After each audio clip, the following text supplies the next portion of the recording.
So we don't really have alimony in Texas. That is a term that's used in other states.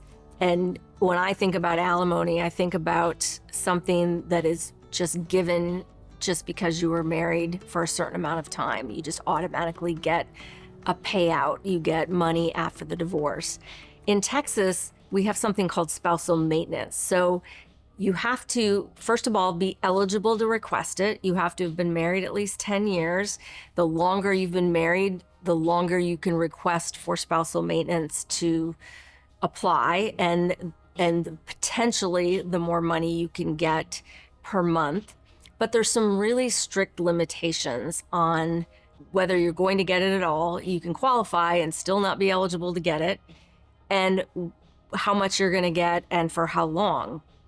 So if you've been married at least 10 years, or if you're disabled, if you're caring for a disabled child, or you've been the victim of domestic violence, then you are eligible to ask for spousal maintenance. That's the first part of the puzzle.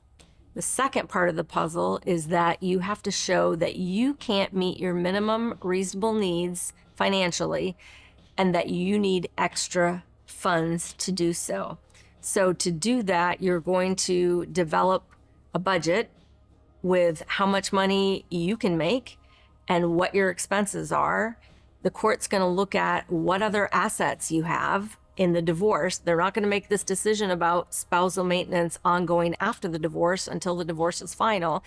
And unfortunately, if you are getting any sort of assets at all, if you get the house or some retirement or some financial accounts, then the court is going to look at that and say, well, you've got money, you've got access to funds, or you can go sell that house. And they're going to say you can probably meet your minimum reasonable needs on that basis. So it's really, really difficult to get an award for ongoing spousal maintenance in Texas unless there are just no assets and the other spouse makes a lot of money, then maybe. A court is going to look at a variety of issues in determining whether you should get spousal maintenance. Some of the things they look at are, can you work? Do you have an education?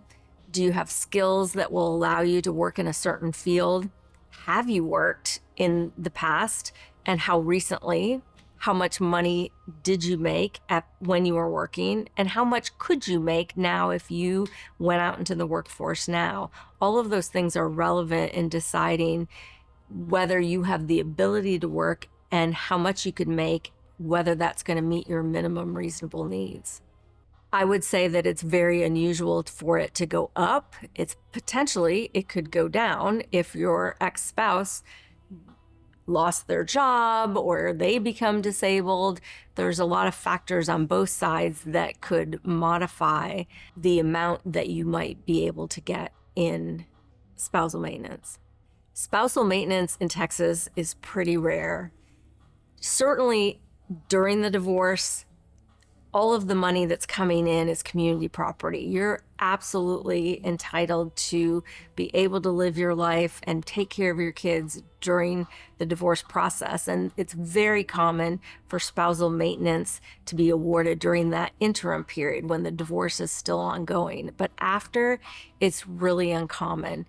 We tell our clients the best thing you can do is to try to negotiate in your divorce settlement a bigger piece of the pie so that you get the benefit of what could be spousal maintenance. Maybe we figure out, hey, I need $100,000 over the next 5 years. Let's negotiate and get $100,000 now out of the assets that exist so you maintain control of it.